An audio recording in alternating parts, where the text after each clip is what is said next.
Hosea pasal 7 ayat 3-16 sebagai bacaan Alkitab di minggu ini. Saya ingin mengajak kita untuk membaca bersama bagian ini, Hosea pasal 7 ayat 3 sampai ayat yang ke-16 dari judul bacaan Alkitab.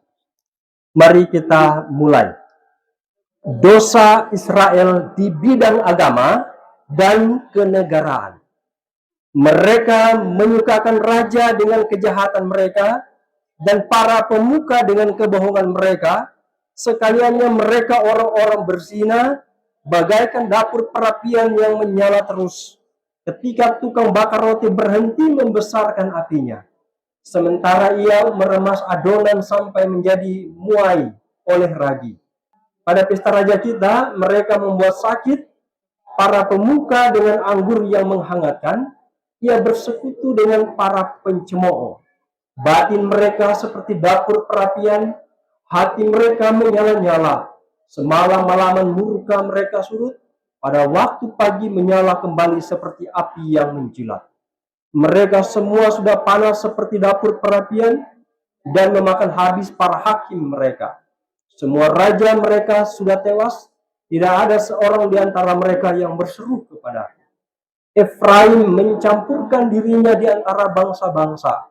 Efraim telah menjadi roti bundar yang tidak dibalik. Orang-orang luar memakan habis kekuatannya, tetapi ia sendiri tidak mengetahuinya.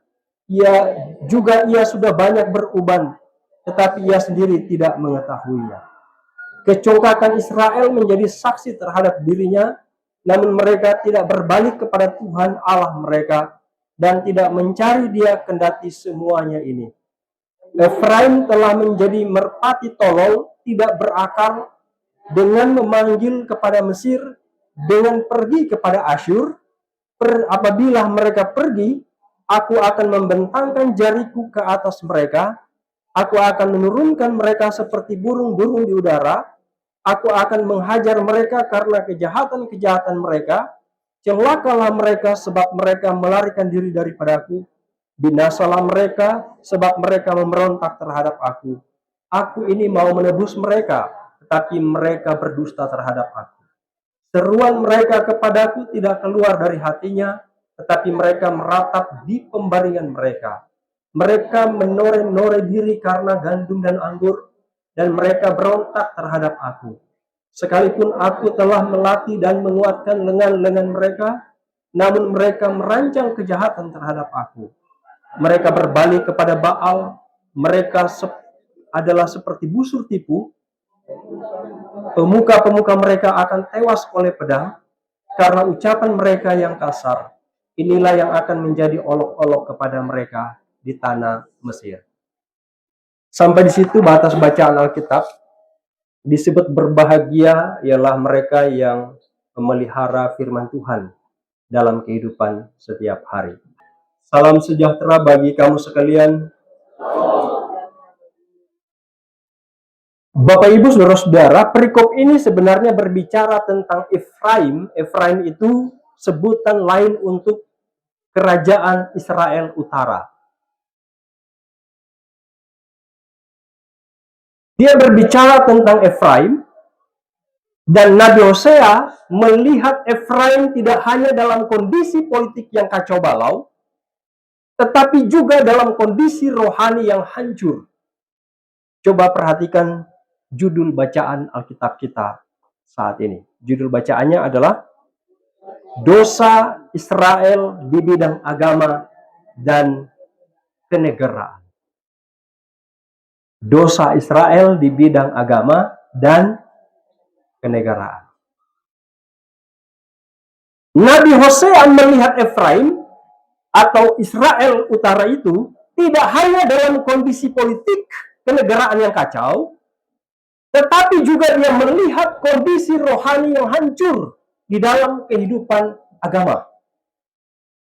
Dosa Israel di bidang agama dan kenegaraan. Latar konteks dari periode ini adalah kekacauan politik. Yang kedua, kemerosotan spiritual. Dua itu yang mewarnai teks Hosea pasal 7 ayat 3 sampai 16. Ayat 3 sampai ayat yang ke-7 menyebutkan konteks kemerosotan politik. Coba baca ayat 3. Baca sama-sama. Mereka menyukakan raja dengan kejahatan mereka dan para pemuka dengan kebohongan mereka. Coba bahasakan secara bahasa sederhana. Mereka menyukakan raja dengan kejahatan mereka dan para pemuka dengan kebohongan mereka. Jadi muka senang para pemimpin dengan kejahatan dan muka senang para pemuka dengan kebohongan. Ya kan? Apa yang terjadi dengan kondisi itu? Sehingga saya menekankan, membingkai kita dari awal bahwa latar konteks di periode ini, di periode Hosea pasal 7 ini, latar konteksnya adalah kekacauan politik dan kemerosotan spiritual. Dalam konteks kemerosotan spiritual, dijelaskan bahwa kehidupan spiritual bangsa Israel telah tercemar oleh penyembahan berhala. Dalam konteks kemerosotan politik, dijelaskan bahwa raja-raja bergembira atas kejahatan, atas kebohongan. Di tengah kondisi ini, Bapak Ibu Saudara-saudara, Tuhan menggunakan metafora. Metafora itu kiasan, atau lukisan, atau gambaran. Metafora yang pertama. Coba baca ayat 8, sama-sama. Kita mulai. Efraim mencampurkan diri di antara bangsa-bangsa. Efraim telah menjadi roti bundar yang tidak dibalik.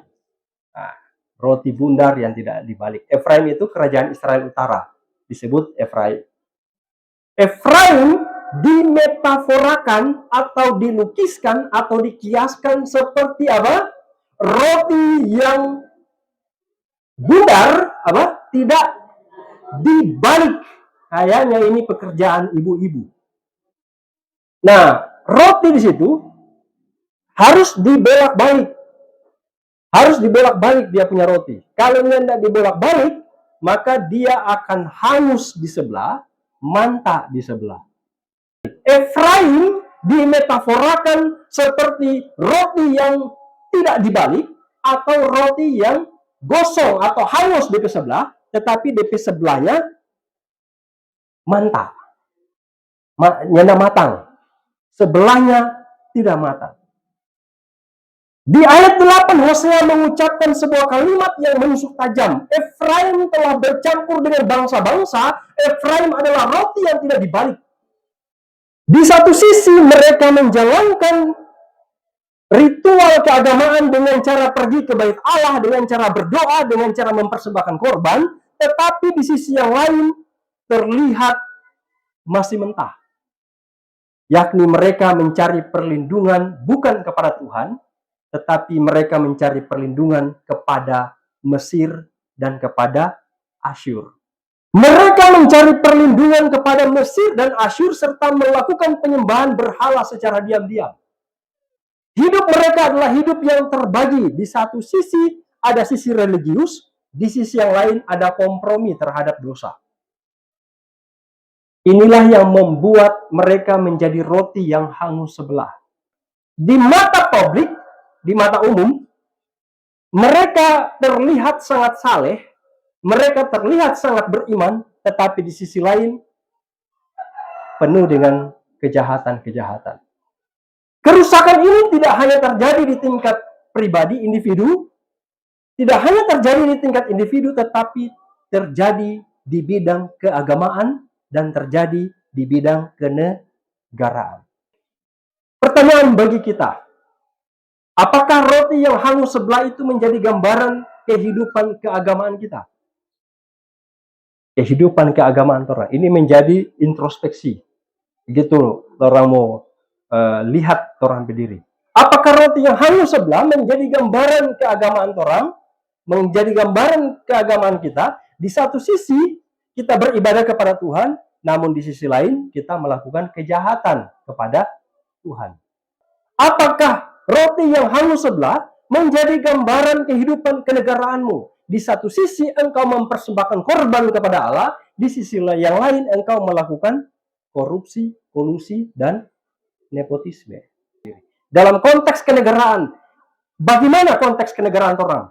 Apakah roti yang matang sebelah, hangus sebelah itu menjadi konteks kenegaraan orang di bulan Agustus ini? Apakah kehidupan orang dalam kehidupan kenegaraan di satu sisi mempersembahkan korban persembahan kepada Tuhan, di sisi lain melakukan korupsi, kolusi, dan nepotisme. Yang paling parah, persembahan bersumber dari hasil korupsi. Itu paling parah. Merdekakah kita? Yang kedua, ayat yang ke-11 yang tadi kita baca. Kita baca sama-sama, kita mulai. Efraim telah menjadi merpati tolol, tidak berakal dengan memanggil kepada Mesir dan pergi kepada Asyur. Bagian yang kedua, Efraim dimetaforakan atau dikiaskan seperti merpati yang tolol. Bahasa Toran tolol apa? Bodoh. Bahasa daerah? Pare. Hosea menggambarkan Efraim seperti merpati yang tolol, seperti merpati yang pare, gitu kira-kira. Kan? Merpati adalah burung yang sebenarnya dikenal memiliki naluri yang kuat, sebenarnya. Namun dalam konteks Hosea, Israel digambarkan seperti merpati yang tolol. Merpati yang tolol adalah merpati yang terbang ke sana kemari dengan arah yang tidak jelas. Terbang ke sana kemari dengan arah yang tidak jelas. Tidak tahu harus kemana, tidak tahu harus mencari keamanan dan perlindungan di mana, tidak tahu. Pokoknya dia terbang ke sana kemari tanpa arah yang jelas. Seharusnya Bapak Ibu Saudara-saudara, bangsa Israel seperti merpati yang punya naluri yang kuat itu harusnya tahu sumber keamanan, sumber perlindungan itu cuma satu, yaitu kepada Tuhan. Tetapi dalam ayat 11 dicatat, Efraim telah menjadi merpati tolol, tidak berakal dengan memanggil kepada Mesir dan pergi kepada Asyur. Harusnya Efraim itu sadar bahwa sumber perlindungan, bahwa sumber pertolongan itu cuma satu, yaitu kepada Tuhan. Tetapi apa yang mereka lakukan? Mereka mencari perlindungan bukan kepada Allah, mencari keamanan bukan kepada Allah, tetapi mereka mencarinya kepada Mesir dan Asyur. Mesir dan Asyur. Mesir dan Asyur pada masa itu adalah kekuatan-kekuatan dunia yang berlawanan dan sering menjadi ancaman bagi Israel. Sebenarnya Israel menjadi ancaman pada waktu itu. Mesir dan Asyur itu ancaman.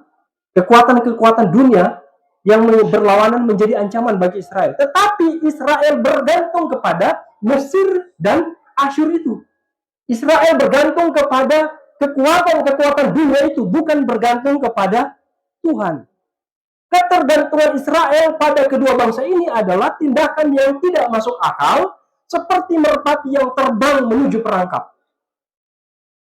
Itulah disebut Israel seperti merpati tolol, terbang tanpa arah, terbang ke sana kemari, ke Asyur, ke Mesir, ke Asyur, ke Mesir. Lupa bahwa sumber perlindungan itu berasal daripada Tuhan. Israel percaya bahwa aliansi politik ini akan menyelamatkan mereka, padahal sebenarnya aliansi tersebut akan menjebak bangsa Israel, bahkan menghancurkan bangsa Israel. Apa artinya bagian ini bagi kita? Seringkali kita menjadi seperti bangsa Israel, seperti merpati yang tolol, seperti itu. Kadangkala kita seperti itu. Bagaimana itu? Terbang ke sana kemari, mencari keamanan, mencari pertolongan pada hal-hal yang fana, pada sesuatu yang fana. Terbang ke sana kemari, mencari perlindungan, mencari pertolongan pada sesuatu yang fana. Sesuatu yang fana itu apa? Kekayaan, apalagi jabatan, apalagi popularitas, apalagi banyak. Kekayaan, jabatan, popularitas, kadang-kadang orang terbang ke sana kemari. Terbang untuk kekayaan, terbang untuk popularitas, terbang untuk jabatan. Orang lupa bahwa sumber satu-satunya dalam kehidupan ini adalah Tuhan. Merpati yang tolol adalah gambaran dari ketergantungan yang salah dan kehilangan arah. Yang ketiga, ayat 16. Kita baca sama-sama. Mereka berbalik kepada Baal, mereka adalah seperti busur tipu, pemuka-pemuka mereka akan tewas oleh pedang, karena ucapan mereka yang kasar, inilah yang akan menjadi olok-olok kepada mereka di tanah Mesir. Efraim dimetaforakan atau dilukiskan seperti busur apa? Tipu, busur yang kendur. Busur busur panah. Kang, busur panah itu kalau mau tarik, dia harus kancing, lalu dia lepas, dia tinggi, kena sasaran secara akurat. Tapi Efraim di sini digambarkan seperti busur tipu atau busur kendur. Busur yang lome, yang tidak kuat. Padahal busur itu kuat. Tapi Efraim, Israel digambarkan seperti busur yang kendor.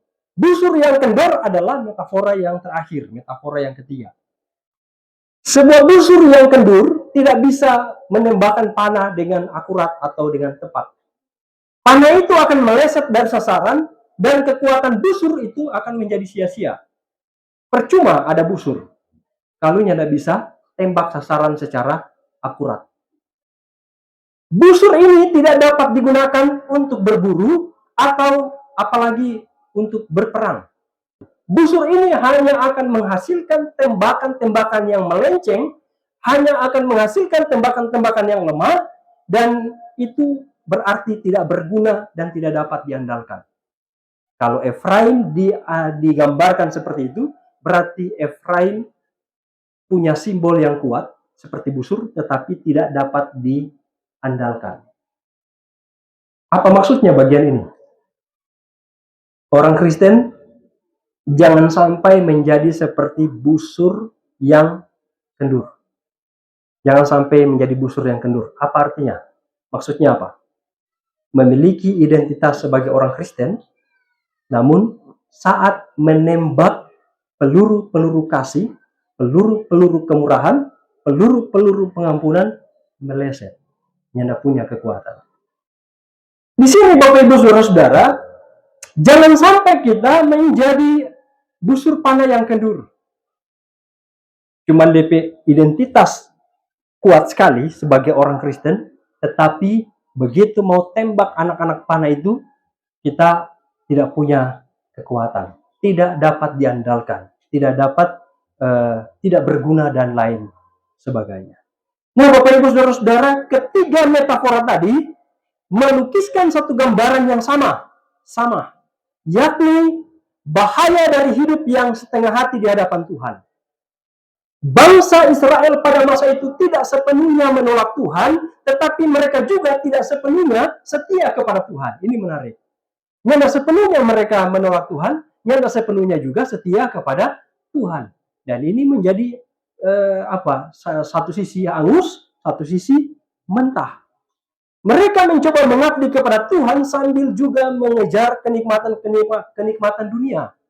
Aliansi politik yang rapuh dan penyembahan berhala terjadi di kalangan bangsa Israel. Hasilnya bukanlah hidup yang utuh, melainkan kehidupan yang rusak, kehidupan yang tidak berguna, dan membawa kehancuran.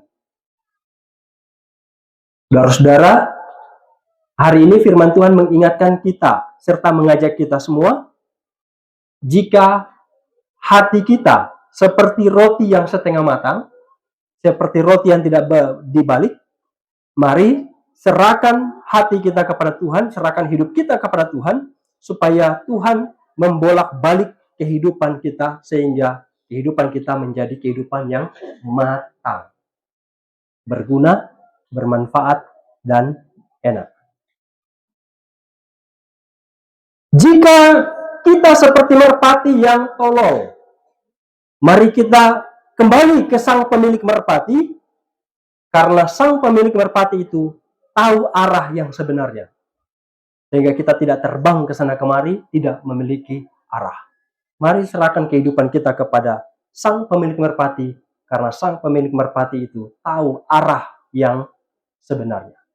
Yang ketiga, jika kita seperti busur yang rusak atau busur yang kendur, mari biarkan Tuhan memperbaiki kita supaya tembakan hidup kita tepat sasaran, seperti Tuhan menghendaki kehidupan kita seperti itu, tepat sasaran. Bapak Ibu Saudara-saudara, biarlah firman Tuhan ini memberkati kehidupan torang semua. Torang menjadi matang, torang yang salah arah, dan torang bermanfaat di dalam identitas Kristiani torang. Tuhan Yesus memberkati. Amin.